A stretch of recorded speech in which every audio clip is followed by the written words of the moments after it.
No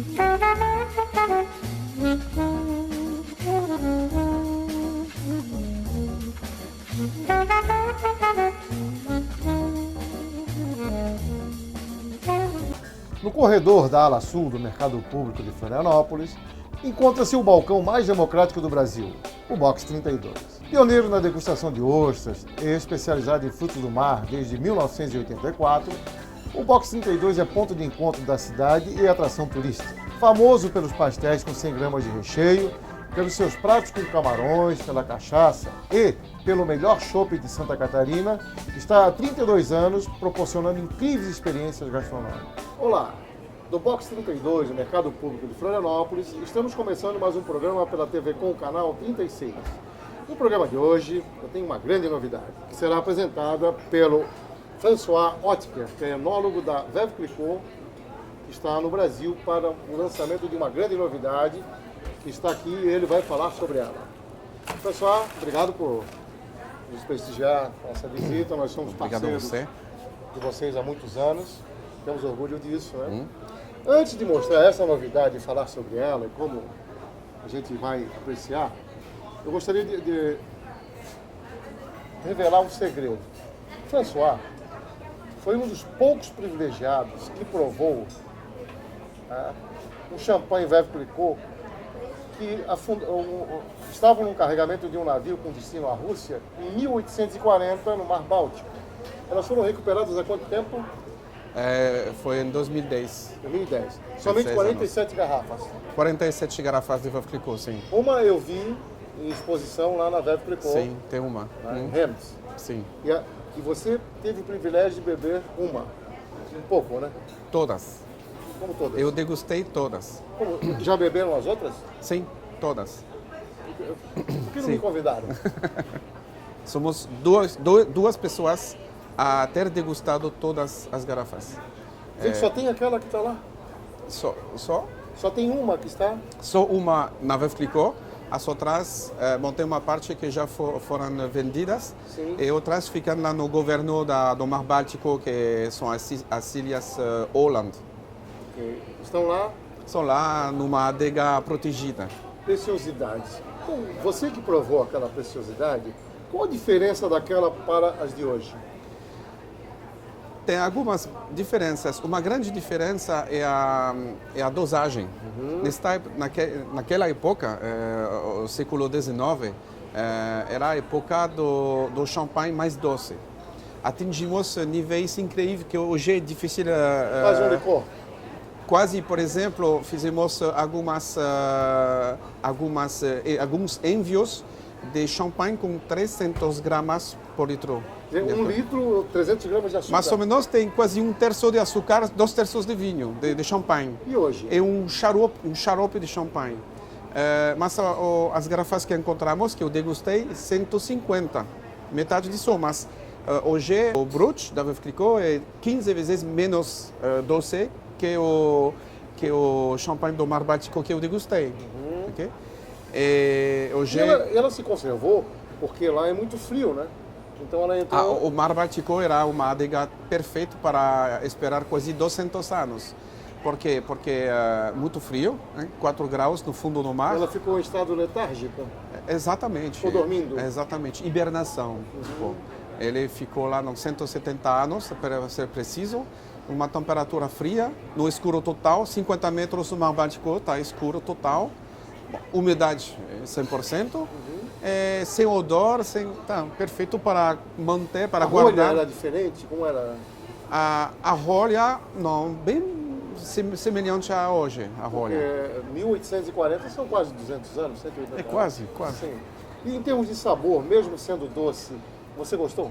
Sim, as melhores eram impressionantes de juventude, porque justamente o estado de conservação era impressionante. Sim. Tem vinhos mais jovens que parecem mais velhos que ela.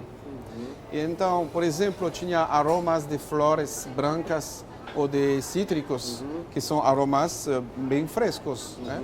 Mas ao final tinha geralmente um toque um pouco caramelo chocolate, que mostrou um pouco de evolução. mas bem elegante e complexo, os aromas bem complexos. Madame Clicquot, ela foi simplesmente extraordinária. Todo o glamour que envolve o mundo do champanhe deve ser ela. É verdade que ela era uma grande dama, aliás, o apelido dela era La Grande Dame de la Champagne. É por isso que a cuvée de prestígio se chama La Grande Dame. Era o apelido dela, significa a grande dama da Champagne, para muitas razões, mas eu acho que a mais importante é sua obsessão pela qualidade. Ela tinha um motto que era uma única qualidade, a primeiríssima. E para tudo, também para o vinho, mas também para as garrafas de vidro, para as rolhas, para tudo, ela pensava qualidade, qualidade, qualidade. É por isso que fez um sucesso. Ela inventou o sistema para fazer para beber um champanhe limpo, porque antes... Ela que inventou o remuage. O remuage que vai girando até chegar a impureza no gargalo. Para tirar o sedimento da segunda fermentação. Vai assim, exatamente. Assim. Ela que inventou. E aí a impureza fica aqui. Exatamente. E depois podemos expulsar o sedimento e vender um champanhe limpo, claro, claríssimo. Tá. E foi ela que inventou. François, e muitas outras coisas. Você que é uma autoridade mundial em champanhe. Quantos vinhos ou quantas safras diferentes tem na composição de uma Veuve Clicquot? Essa aqui, por exemplo. O Brut, que é o carro-chefe da Veuve Clicquot, está composto com 500 vinhos base diferentes. 450. Quer dizer, que o desafio do enólogo é equilibrar 500 vinhos e deixar com o mesmo sabor? Sim, o mesmo sabor todas as garrafas, mas também o mesmo sabor que o ano passado, que o ano anterior. E elas têm anos diferentes também? Sim, justamente a Veuve Clicquot tem uma característica que é usar muitos vinhos de reserva, muitos vinhos antigos e alguns muito velhos. Quase. E temos mais ou menos 7, 8 safras diferentes que usamos para um Brut só. Geralmente tem 2 vinhos extremamente velhos, ou seja, mais que 10, 15, 20 anos de idade.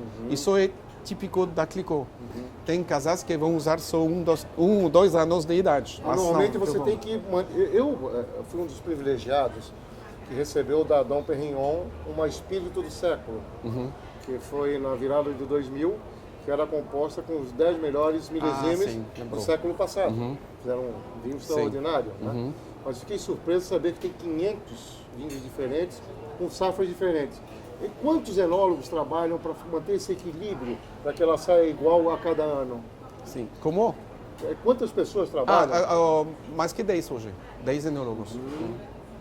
Como chegar nesse padrão?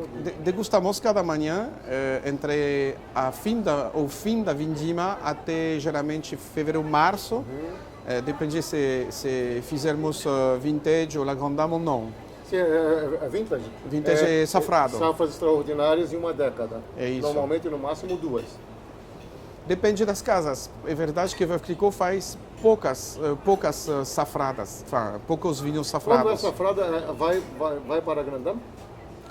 Outra coisa, tem safras, por exemplo, onde vamos fazer vintage, mas não vamos fazer la Grande Dame. Quando o ano é interessante, podemos fazer uma assemblagem, uma mescla, uma mistura de vinhos só de uma safra.